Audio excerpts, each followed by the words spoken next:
Welcome to India Business Insights. Today, we will be discussing the performance of Indian economy through the lens of the performance of various sectors and the projections of the RBI and international organizations. Recently, RBI Governor Shantikanta Das expressed optimism regarding the state of the Indian economy that the actual growth rate will be close to the RBI's projection of 6.5%. RBI's financial year 23-24 GDP projection is 6.5%.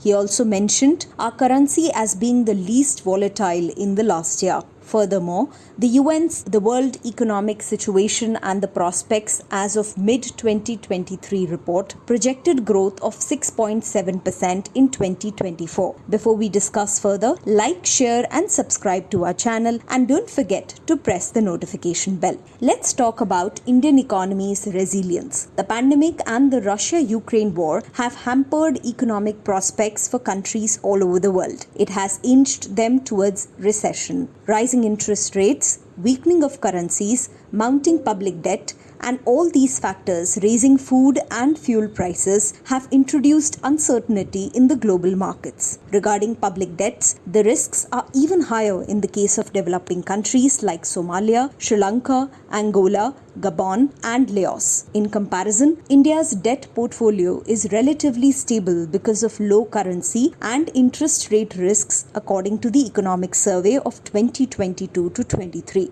According to the PhD Chamber of Commerce and Industry, the Indian economy shows resilience despite post-pandemic and geopolitical developments. On the other hand, IMF believes that India recovered significantly from minus 5.8% GDP growth in 2020 to 9.1% in 2021 and 6.8% in 2022 with a projected growth rate of 5.9% in 2023. The growth rate between 2021 to 2028 is projected to increase as compared to the growth rate in the year 2019. The organization compared the projections with the top 10 leading countries like the United States, China, Germany, United Kingdom, France, Canada, Italy, and Brazil, whose growth is projected to be low as compared to 2019, with India's being projected above 6% in 2023 to 2028. Moreover, the UN's projection of 6.7% for the year 2024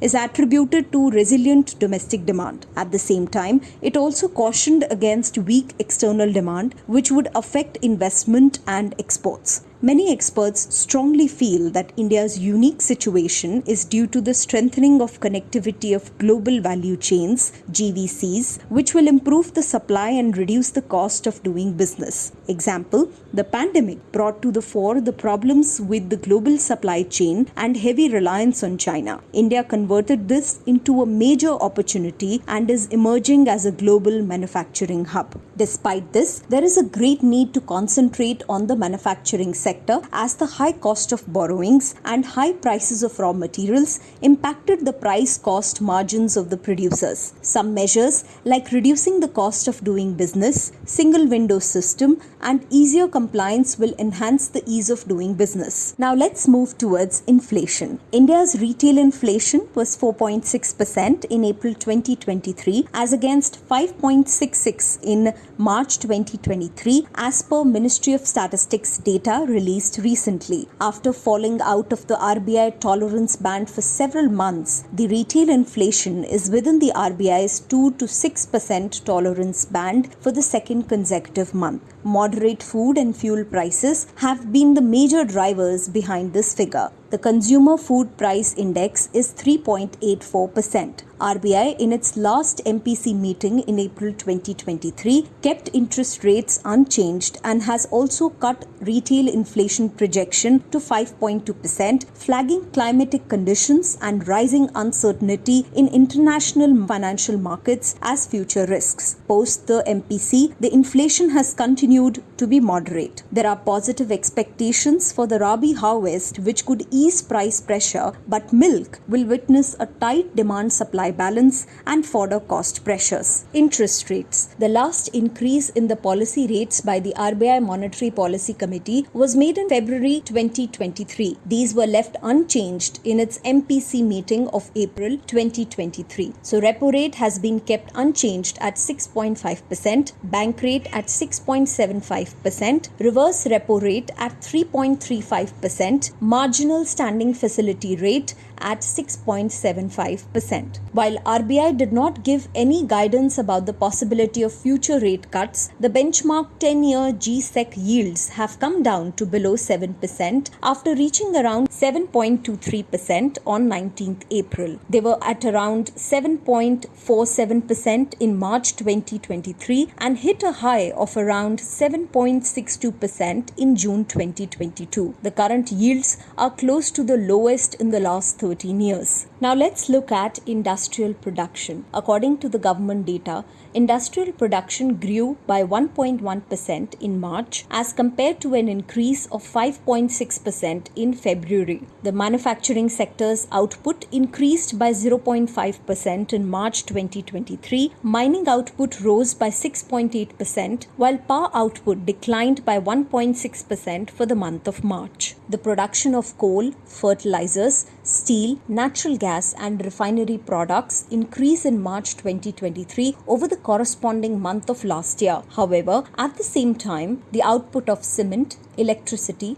and crude oil declined during the period under review. Purchasing Managers Index. India's services sector for the month of April increased to 62 from 57. The figure is the highest in nearly 13 years. PMI measures monthly change and therefore it is a good indicator of the expectations of economic activity. On the other hand, manufacturing PMI also witnessed a significant improvement and witnessed 4 months high of 57.2 in April. This signifies that amidst growing global fears of recession, the optimism in India is at a peak for more than a decade. Now let's look into Forex Reserves. According to the RBI, foreign exchange reserves increased to $595.98 billion as on 5th of May 2023. This was a rise of $7.196 billion.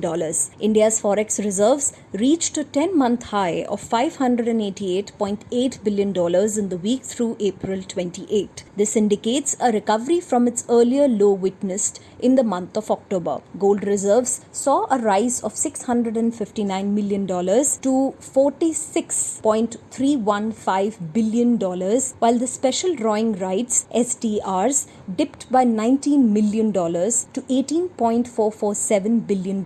It needs to be noted that the biggest component in the Forex Reserve basket, foreign currency assets, increased by $519.485 billion.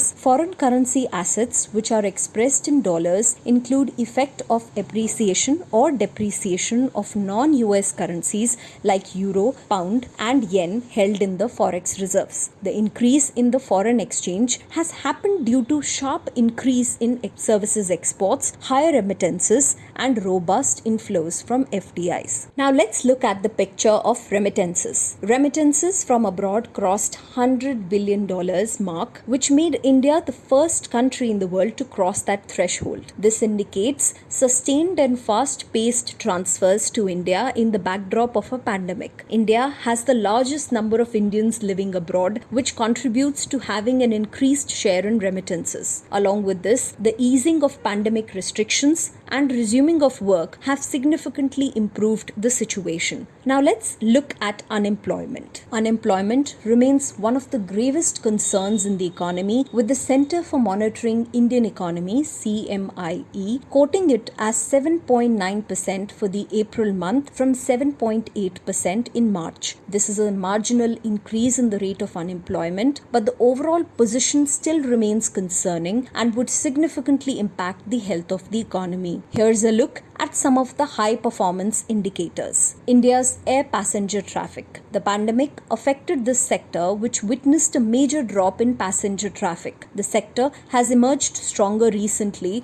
with an increasing number of passengers travelling from 4.19 lakh to 4.28 lakh. This is not to say that the sector is bereft of any issues. The current crisis due to insolvency filings by a major airline will have a significant impact on the sector and might see an increase in airfare prices affecting passenger traffic in the coming months. Next, India's rail freight. Indian Railways records monthly freight loading of 126.46 million tons for April 2023. The incremental loading in the month of April has been 4.25 MT, showing a growth of 3.5% over April 2022 figures. Railways freight revenue in April is rupees 13,893 crores as compared to rupees 13,011 in April 2022. A growth of 7%. Now let's proceed towards GST, which is Goods and Services Tax. GST collections have also improved significantly, and in the month of April 2023